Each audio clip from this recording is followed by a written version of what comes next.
We had an interesting panel discussion with Natasha Innocent, Bill Petchey and Dr. David Newman, and they started off the session by introducing their particular topics. Natasha talked about the problem of people who can't get access to the internet at all. Apparently in the UK we've got 9.2 million people who've got no access to the internet, of whom 6 million are aged over 55. And we started talking about the support that's available for older people to get online. Of the others, there are some 4 million who are actually socially or economically excluded. So this really is a problem of old people and people in certain economic segments who are suffering because they can't actually get online.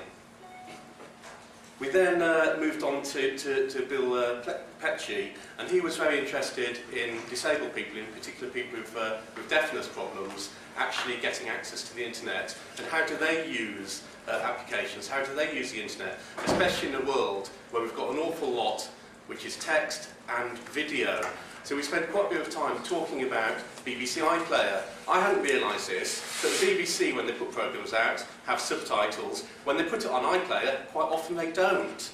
And especially if you move and look at things like YouTube, if you're deaf, you can't actually get the best from those videos. And from that, when we talked about the discussion, we did broaden it and talk about people with visual impairments, etc. And the problems that you have with the common layout of a web page, how you can make sure that those pages are accessible to people who have disabilities. Then we moved on to Dr. David Newman, and he actually introduced what I thought was a very, very interesting concept, that you don't just have a problem of accessibility with people not being able to get onto the internet. That's the first stage. Once people are on the internet, they then have to learn and get the training in order to use it properly. And once they've done that, they then need to learn how to make use of it effectively. And only then are they able to become empowered and actually use the internet to its full ability.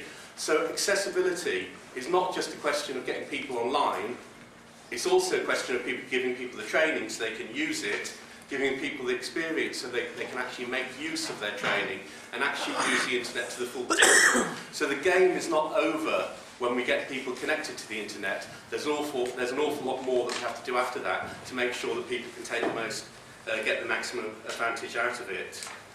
We then opened it up for group discussion, and we did concentrate on those topics that had been introduced initially, on the questions of disabled access, on the question of the format of the internet, on the format of the pages that are given out there, on how easy it is to use devices to access the internet.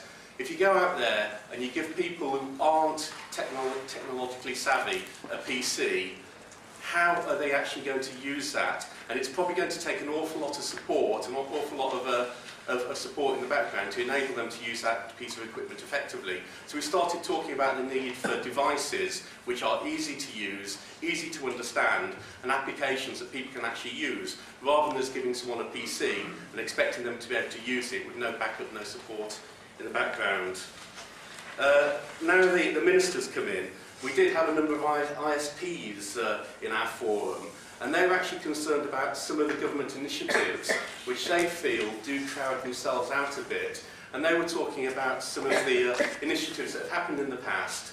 The government has gone out there, encouraged people to get onto the internet, but they've often been quite short-term projects with time-limited budgets. And of course, these guys, ISPs, are there permanently, trying to do their job. And of course, if the government moves in, they get crowded out.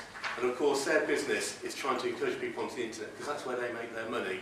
So they did have a plea to the politicians to make sure that the government is there to help them do their job and not to replace them. No.